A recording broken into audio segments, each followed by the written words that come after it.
Welcome to the deep dive. So the story we're getting into today, it starts with something almost painfully mundane. College boredom, a bit of peer rivalry. Right. But our sources show how that spirals, and spirals fast, into the discovery of this clandestine, frankly terrifying biological research facility. And it doesn't even stop there. No. The real story might be the powerful, almost invisible forces that were deployed to just erase the whole thing, to make it disappear. It's an incredible study in contrast, really, because we start with our protagonists. They're, 18 years old? 18. Cocky. Totally. The narrator and his friend Derek. And the source material's clear. They just like to mess with people. And they found their perfect target, didn't they, Oh. Jeremy? Oh, absolutely. Jeremy was, as the source puts it, profoundly off. He just didn't get social cues. You mean like sarcasm went right over his head? Completely. And if you bumped into him in the hall, he wouldn't say sorry or anything. He'd just stare at you like he was analyzing you. It's unsettling. And this rigidity defined his whole life. Always the front row, always perfect notes, always the same beat-up brown hoodie. And the notebook. The letter notebook, yeah. The source says he clutched it like it was worth more than his spine. Which is such a great detail. But here's the real irony, the thing that changes everything. This kid, this socially awkward, routine-obsessed kid. He's backed by this immense, quiet power. Exactly. His parents own Hartley Biologics. The huge pharmaceutical company. Innovation from molecule to miracle. That's their slogan. Right. They fund half the scholarships on campus. So he's steeped in corporate wealth, but presents as a total outcast. And that conflict, that's the engine of this whole thing. The visible awkwardness versus the invisible power. It's what turns a stupid campus rivalry into, well, something else entirely. Okay, so let's get into how this all escalated. How does casual bullying turn into an actual investigation? Well, it starts small. So small, swapping his pens, hiding his bag. Basic high school stuff. Yeah, exactly. But the key thing, the psychological trigger, was Jeremy's total non-reaction. He didn't get angry or anything. Nothing. He acted, and this is a quote, like we weren't even there. Wow. And that silence, that refusal to even acknowledge them, it just infuriated Derek. It was like, they had to push harder to get a response. And that pushing leads them to his locker, which is, almost comically easy to get into. A pencil erasure, that's all that was holding it shut. It's almost like an invitation. Kind of. And inside, it's not a mess. It's like a filing cabinet. Everything's perfectly organized. Books, notebooks, protein bars. But then they find the paper. The map. Directions. And they're so specific, so methodical. Turn left at the red house. Broken fence, past the creek, wooden capping northern door. And that last phrase, make sure not to forget. He'd scrolled it over and over. Yeah. It feels ritualistic. Whatever he's doing out there, he does a lot. So the directions are the where, but the notebook is the what. Exactly. So they confront him. In chemistry class, they're teasing him about his secret elf cabin. And that's when Derek just grabs the notebook. He snatches it. And the line he reads out loud, that is the moment this entire story just shifts genre. He reads, "This homunculus has shown promise." Homunculus. Let's just pause on that for a second. It's obviously a play on homunculus. The idea of what, an artificial miniature human being?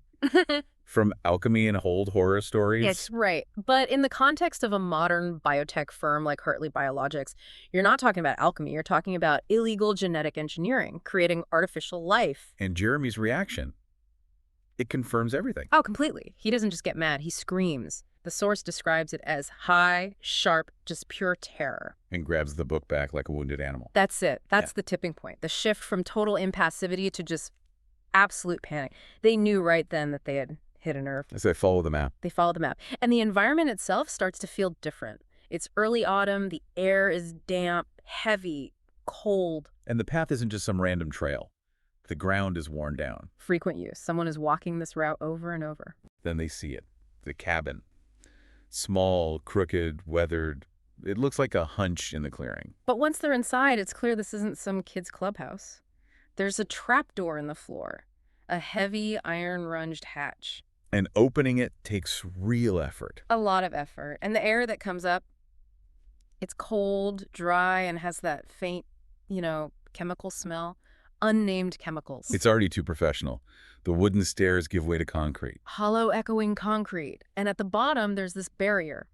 A huge steel door. Like a fallout shelter. Exactly. Just a single bolt lock holding it shut. They call out Jeremy's name, and there's just silence. They're past the point of no return now. They slide the bolt.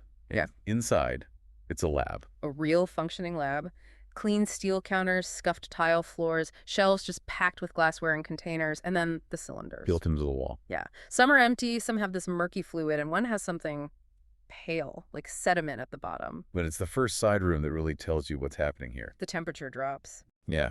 And in the middle of the room, a stainless steel surgical table. It's tilted, it has shoulder restraints, and a dark drain right underneath it. The details are just sickening.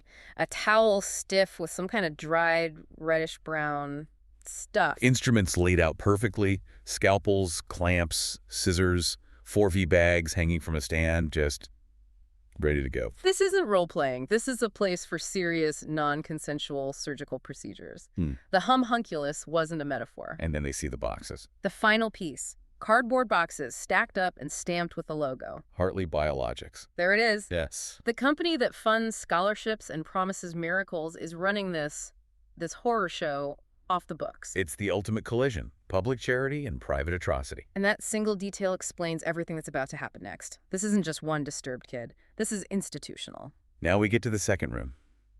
The real horror. The whole atmosphere changes. There's a soft green light, a humming sound. It casts what the source calls an aquatic haze. And then they see the pods. 8 feet tall, lining the walls, filled with this thick gelatinous liquid. And inside, you can see shapes, bloated silhouettes. Yeah. Some are curled up, some are just hanging there. This is it. This is the project. It is. But the silence, the humming of the machines, it gets broken. Not by more machinery, but by the sound of a system that is still very much alive. A wet movement. Slow, shuffling, and scratching, licking, breathing. Sounds that should not be there. And then you moves out from the shadows. The creature, the hunch. It's upright, but its spine is just bowed. Wrong. And the legs are all wrong. Too long like a dog's, ending in these 4-clawed toes. The hands have nails like hooves. It's just a collection of parts. The skin, mottled gray and brown, both dry and slick at the same time. Patchy hair. And the face. The face is a nightmare. A narrow snout, tight skin, and these white, cloudy eyes with no eyelids. But the jaw, that's the thing that breaks them. The apex of the terror. Because when it opens its mouth, it doesn't hinge, it splits. 4 directions. 4 directions, revealing this dark gullet and rows of teeth that spiral inward. And then it collides with Derek. Total chaos. The narrator grabs a metal rod, just instinct, and hits it. And it shrieks. But it's a deep sound, not high-pitched. And as it stumbles back, it hits one of the pods. Which cracks. Cracks and bursts open, spilling fluid in, and another creature, smaller, pale, twitching.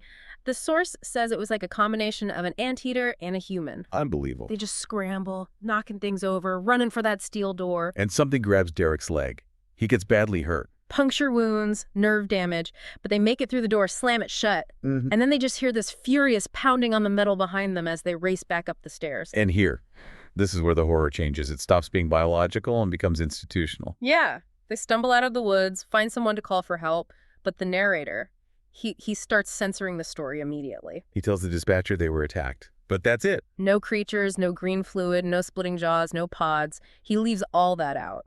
And the response is instant and overwhelming. Within an hour, it's not just a couple of cruisers, it's a full team. Unmarked cars. They have a protocol for this. Oh, absolutely. Yeah. A containment protocol. And the media coverage immediately reflects that control. The news calls it a disturbing discovery, an unauthorized research facility. Such sterile language. It just sanitizes the reality. And what's the most critical missing piece of evidence when the authorities officially go in? The creatures. They're gone. The official report confirms the lab, the equipment, even the shattered pods. But 0 creatures. Vanished. So the key proof is just purged, wiped from the scene. And the corporate shield slams down. They find Jeremy at home. He's calm, cooperative. Of course he is. And he says they made the whole thing up. Jealousy. Yeah. His family's lawyers work overtime. The story's locked down. And the official report. It mentions only structural damage and chemical residue. That's it. That's the entire official story. They just legally redefined a horror lab into an authorized research site. And Derek, the one who really paid the price. His injuries are severe. Puncture wounds, fractured wrist, nerve damage. The source says he might not ever be the same. The last image is just chilling. visiting him in the hospital, and he's just shaking, staring out the window, clicking his morphine button over and over. It's not just the physical pain, it's knowing that reality itself can just be bought, rewritten, and erased by money and power. Okay, so let's unpack this. The real arc of this story isn't about the monster. No. It's about the corporate machine that cleans up after the monster. The speed and the totality of that cover-up is maybe the most terrifying part of this whole thing. If you look at the power dynamics, Hartley Biologics didn't need a monster to keep their secret. They used institutional force, they controlled the police, the lawyers, the media narrative. The steel door was less effective than the legal insulation. Infinitely less effective. The system is designed to protect the corporation, not you, not the public. Which raises a truly disturbing question. When a bioresearch site like this gets compromised and all the physical evidence is purged, what happens to the intellectual property? What happens to the research, the data behind the hunculus that showed such promise? The corporation is fine. They're untouched. Their drive for innovation from molecule to miracle is still there. And now they've successfully stress-tested their cleanup protocol. They know how to do it even better next time. Exactly. So creatures vanished, the reports are sealed, and the company is legally shielded. But that research goal hasn't changed. So what happens at the next remote site they set up? Knowing they can get away with it, are they now emboldened? And that, I think, is the thought that lingers long after the story is over.